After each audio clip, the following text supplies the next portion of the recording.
Ladies and Germans, how you all doing? This is Colin Orr coming to you with some more Company of Heroes 2 1v1 action. Today on, I believe, Crossroads. Yes, this is Crossroads. We have the Blue Trunk Forces and OKW men of Unknown Legend playing off against the United States forces of Romeo. Romeo is bringing to the fray Recon Support Company, Armor Company, and Airborne. Whoa, Recon Support? Whoa, you never see these guys. I suspect we're going to see Armor Company, but you never see these guys. It's kind of fun. Unknown Legend, for his own particular choices, is bringing on in Fortifications and Breakthrough and naturally Feuersturm Doctrine. We probably won't see either one of those, but whatever. Alright though, Unknown Legend starting off with a very typical Volksgrenadiers Kubelwagen opening, just connecting his way over to that fuel. Looks like both players are going to expand to the opposite fuel from usual. Usually you see this one go to the northern player and this one go to the southern one. Or both guys just kind of flirting with it and not really wanting to go after it. I don't know. We'll see. Romeo starting off with 2 riflemen by himself. So guys, as I record this is actually on a Tuesday, and this is when Steel Division Normandy 44 has just come out. And I admit, I went in there with fire and, and vim and vinegar and being like, yo bro, I'm gonna take this, like, it's gonna be crazy, it's gonna be so much fun. And yours truly got blown to shreds in a couple of games, unfortunately. When I played, I couldn't quite get a decent game. I kept getting lagged like crazy, and I've seen some other players have already defined some excellent strategies that I have to catch up on. But let's get back to this game. I will say, though, before we just get right back to this, and obviously we see an engagement going on right here, should go over to the OKW. But I cannot say again how much fun Steel Division Normandy 44 is. It's got quite a learning curve, but at the same time, it's super fun. So if you guys haven't checked it out, I advise you to do so. Either check out the replays I have on my site here, or check out go check out somebody else. I know the Shermanator has got some stuff out. I cast into his games recently. It's a 4v4. It might be the last one from this one that I cast. But let's focus on this one instead. This is a little more confined. Anyway, Romeo's going for that trip rifle opening, and Unknown Legend is just going to try to lay into these guys while he's got his fuel connected. So the question is, will we see the OKW get a quick tech up into a tier 2 building, or will we see the riflemen take away that fuel point and add it to their own collective? What's more, we do have a couple of tank chops up here to the north, which is always kind of a weird thing. Like, yes, this is green cover. First of all, I never understood how this covers 4 guys, but, well, whatever. And no, it seems the Germans will back away the attacking riflemen. And apparently, we're not even going to see a very early officer. It seems that Romeo just wants to play towards an ambo instead. And judging by the way that his riflemen have been abused, I can't say I completely blame him, but it's a little uncommon to see it. Regardless, with the people firing with the riflemen shooting at the Kubelwagen, the Volksgrenadiers got close enough to get some fire out into them. Unfortunately, being in negative cover is not good for a long-term, health insurance investment, and indeed one guy drops down before they dive back over that stone wall. In the meantime, we do see the Volksgrenadiers taking advantage of this free cover given to them by the rear echelon troops. And there we go, so there's an SWS on the field. Question is, will it be a... it's not going to be a mech regiment, will it? I could see him trying to rush the mech reg, but at the same time, I can't say that I really see him that he should do the mech regiment. I'm not sure. We'll see. Alrighty, though. Rifleman falling back, trip rifleman anyway, and we're going to be teching up into that lieutenant. So Romeo thinks that he needs to get more firepower immediately out on the map in terms of anti-infantry.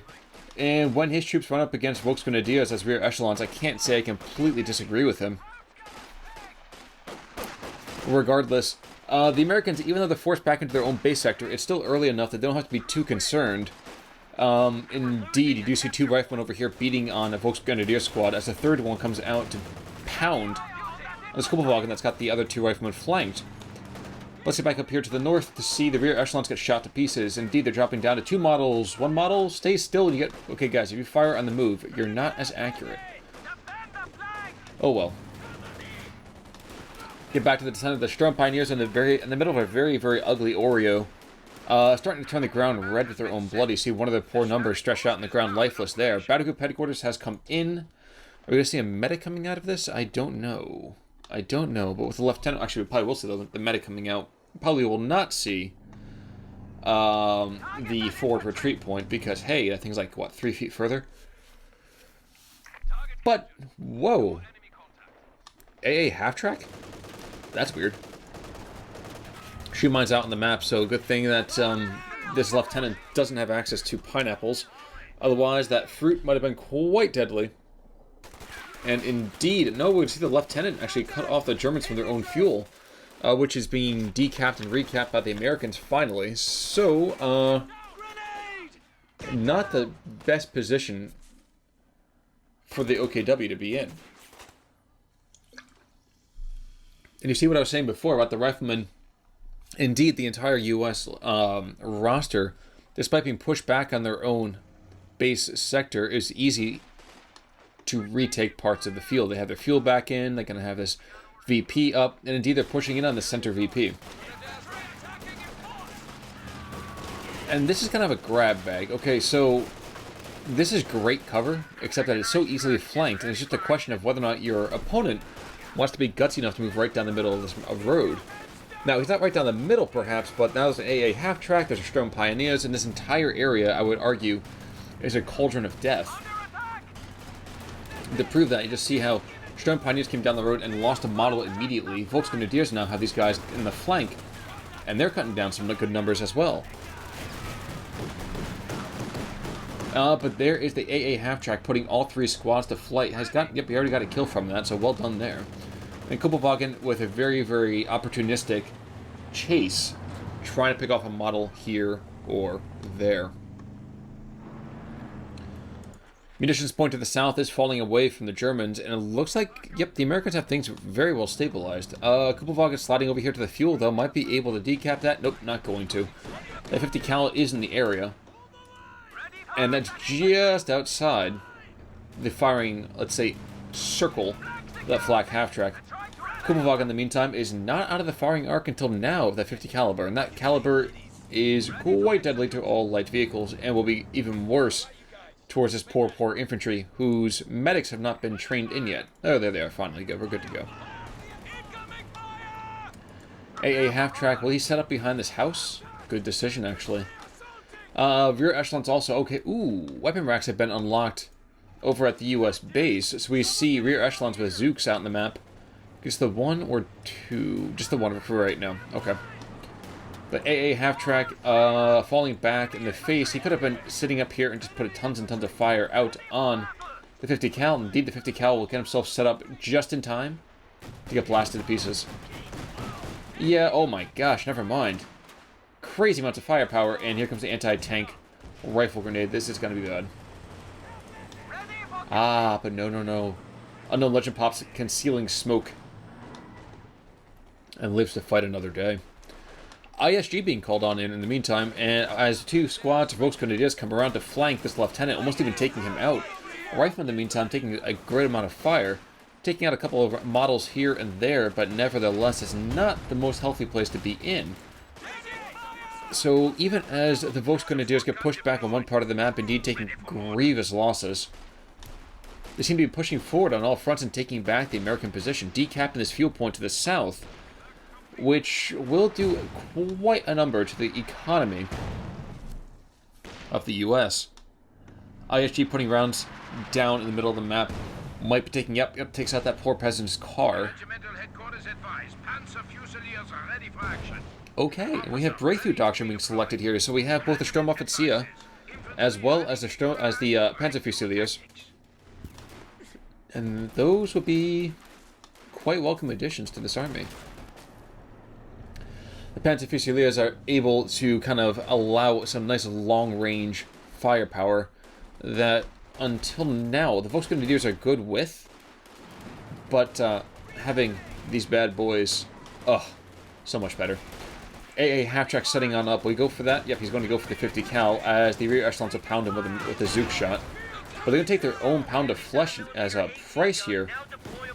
These poor guys are inside this house, and there is a ton of fire. They try to sneak in and out, and doing a pretty good job of it. And, yep, they can take out the AA half-track. Will they pay the price, though? And the answer to that is no. Although, we see, interestingly enough, that the Strom Pioneers have themselves a Zook And I think this is the end of the Kubelwagen as well. Goodbye, Herr Kubelwagen. Hello? Okay, no. Okay. Herr Kubelwagen, will you die? No, you will not. There we go. Destroyed engine. So here now here's an excellent opportunity to salvage the wreck and just get 5 free fuel for something that costs only a couple of hundred manpower. Whoa! Okay, so the MG got taken out, and now the Germans have the 50 cal. That's a bad thing to lose. And indeed, it looks like the rear echelons dropped on retreat. Uh-oh. That's kind of bad there. An unknown legend with a 2-0 cap. He's been pounding on the Americans quite a bit. He's up 100 tickets as it is, and Romeo, for some reason, decides to choose Airborne Company. He's trying to drop in those paratroopers, and where do these bad boys go? Back in base. Okay. Okay. I don't know why they put him there necessarily. I will say, it's rather interesting, the new mechanic with this. It used to be in the original Company of Heroes that they just kind of dropped in and that was it. It just didn't matter. But with this one, if there's more large objects, they will actually lose models. And kind of, you know, getting hung up in trees or ground fire, things like that. It's actually really, really an interesting idea. And that ISG shot takes up the cover that those Volksgrenadiers are hunkering behind. 50 cal in the meantime, putting fire in the riflemen. But these Pathfinders right here were super, super interesting. They can kind of drop down. And if you drop paratroopers in their area, they can deploy like a landing beacon. And make it super easy for the Americans to drop troops. Very, very simple. It's actually, well, it sounds a lot more complicated than it is. In the middle part of the field, we just see tons and tons of firepower being levied at these Volksgrenadiers. Indeed, even at... well, forcing one of them into a hard flight, the other one into kind of a soft retreat. Consider as well that these paratroopers are coming on in all armed with these ridiculous Thompson machine guns, and let's look at the way the health drops. Yikes. Will they go down is the question? I don't know, but this flak panzer, flak rating. Flak 20? Flak 30? Oh gosh, I can't even tell you at the moment, guys. I'm sorry. It's been a long day at work. But these guys are still quite out of range from that. ISG, though, looking to get some revenge, dropping rounds downrange, and might take that next round would have been perfect. Or at least much better than it had been. But the Schwerpanzer headquarters is now on the map. And Romeo, despite having some good pressure for a few instants here, he's still down 140, 150 tickets. And 13 minutes into this game, while he'll have the advantage for a little bit longer, he's going to be losing positions as the Germans bring in some heavier reinforcements, I think. 50 cal, able to put some fire down range, get some good suppression over here on these riflemen. But, my friends, there is finally an 80mm mortar, 81mm mortar on the map for the Americans. That's going to be very, very deadly for the captured machine gun. Indeed, one more round might even kill him. You know, properly placed, of course. And the ISG is just not quite the same kind of bang for the buck. For some reason... Ooh, I say that and he one-shots... one-shots the mortar crew. Show off at Sia now coming onto the map, and I'll take a quick review of what this guy can do. He's got Force Retreat, which is pretty nifty, and he also has Target Them. What's more, though, he has to watch out, because if he gets taken out, he forces a retreat to all the troops in the area. That's pretty cool. And also, one of those layers of... How do I put this? One of those just layers of gameplay that just adds so much more to me. Just increase the respect I have for this game. By the way, so they also inspired to, quote, fight harder. It's always humorous for me that whenever someone says fight harder when they're firing a gun, it's like I can't make the bullets go any faster or any farther or any more accurately.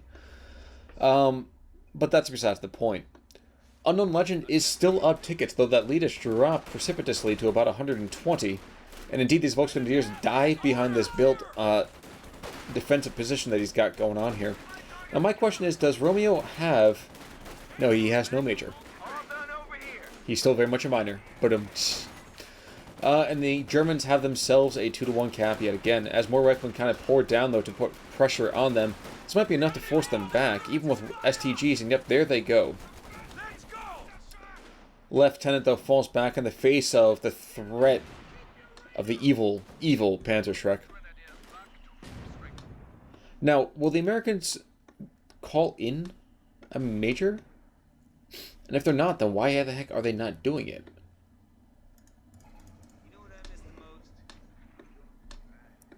Not quite sure what's going on here in terms of the Americans. They are pushing back to the north, but the airborne company doesn't quite have that heft that's necessary to take the late game. As much fun as it is to have P-47s strafe like bejesus, not going to be a viable alternative, I don't think. You know, down to the south, the Americans have recaptured this 1VP, but there is now a 50 cal down here to put fire into them, and there's these flanking Volksgrenadiers, and the Sturmpioneers can get around behind them as well. They seem they're going to be put to flight super quickly, dropping a couple models here and there, and as they pass by the Sturmpioneers, be very surprised if at least one model doesn't drop. Okay, I'm surprised. Oops. But the middle of the map still bleeds red. There is no white to speak of, except perhaps over in this area here. But everything else is rather blue. So Unknown Legend continues to just kind of wait around. Panzer Fusiliers come onto the map. These guys have that unique kind of sniping shot that happens ever so once in a while. Sturmpioneers out in the open, they're trying to capture out this fuel point. Might be able to do so, but they're going to take some crazy damage to do so. 50 cal's going to set up in their flank, and that's going to be bad. And indeed, it's time to bolt. Yep, there they go. Volksgren's putting fire into the riflemen. And where is the 50 cal? 50 cal is still inside this building here, so if the Americans try to push for that fuel, they will rue the day that they did. Now, Volksgrenadiers trying to slip around to the side of these 50 cal crew, but we have a very close fight now between these paratroopers and STGs, and the STGs turned out to be the victors on this one, just blowing that squad to pieces, and that's just really surprising for me. Meanwhile, 50 cal rushes through the center part of the field, retreating, and Rifleman takes some more rounds while he's hanging out in this house. So between grenades, as you can see here, as well as ISG rounds, those squads get devastated and get forced back with a lot of damage. And again, Romeo, call in thy major. Wherefore art thou officer, Romeo? Okay, so he has the major, my bad. What it does not have a Sherman, but that's being redressed right about now. But wherefore art thou tanks, Romeo? Should have been here a lot sooner, I would say. Geez, the fact that he's got 95 fuel speaks to how many opportunities he might have missed here. Now, I didn't realize until just now that Sturmwaffenzieher doesn't actually allow himself to get any veterancy. I guess he thinks that since he's a officer in the first place, he doesn't need any more experience. I mean, dear God, he's clearly much better than the enlisted men. An Unknown Legend, he's got to know that there's a tank coming at some point soon. Sturmhangonata. Oh, doesn't get it off. The animation doesn't quite finish before they get suppressed, and that's a terrible, terrible blow there. These guys are now going to get forced back. 50 cal, going to be able to pin these guys pretty easily, I'd imagine. No. What the heck? Where'd that gun go? It's so weird. Okay, now it's shifting over here. This is super, super weird. Paratroopers charging on in. Will they do a timed explosive? No, it's going to throw a bit of fruit into the building and just hope that does enough. Manages to do some good damage, and indeed they managed to even take out the 50 cal, so that's a big win for Les Américains. However, what's not a big win is the fact that if there's any kind of attack by the Sherman up the center line, he's going to really regret it. And now you see a blob of fairly vetted up Volksgrenadiers charging on forwards. And HE rounds are going to probably put them to flight pretty easily. Faust? Ah, and Faust. Ein Engine verkloppt.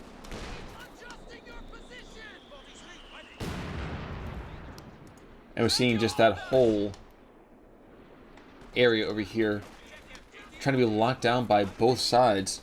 Not going too well for the Germans at the moment. Their lead of 150 has shrunk now down to 60. With a P4 on the map and now this charging Sturmpioneer squad, if they just put pressure into into that vehicle crew, they might have been able to take him out and just prevented this entire tank from being recrewed at all. But now, like sharks, they smell blood in the water, and that Sherman, I think, is pretty much the last thing that Romeo's got to stand up to the charging Americans. Excuse me, the charging Germans. Wow, what am I thinking there? Oof, never mind, there go the Strom Pioneers. P4's attacking. Here come the P-47s to do a strafing run. So if actually, watch this get taken out, and watch the Germans just tap out like super quickly here. That'd be kind of depressing. But that Sherman is still being chased. And a bunch of infantry just dropped for the Germans. And indeed, a lot of it was fairly vetted up. P4, is he going to put the final nail in the coffin for the Sherman? No, they both just keep missing. That's just ridiculous to me. Rear armor hit. I know he goes down, so I think Unknown Legend's going to tap on this one. Oh my gosh. Oh my gosh, he's just... yep, Unknown Legend taps at 21 minutes and 12 seconds. So despite having a super strong early game, a little bit of over-aggression sees him lose this. So 343 to 377, winner by way of surrender is the United States Forces of Romeo. And again, I'm shocked to think that Airborne Company actually won this one, because it just never seems to do that. Regardless, that's going to be it for me today, folks. As always, if you have a game you want me to check out, email me at conwargaming@gmail.com. If you haven't subscribed yet, hit that subscribe button. We always want more members of Khan's clan here. But for the time being, I am signing off. You all have a great day. Take it easy.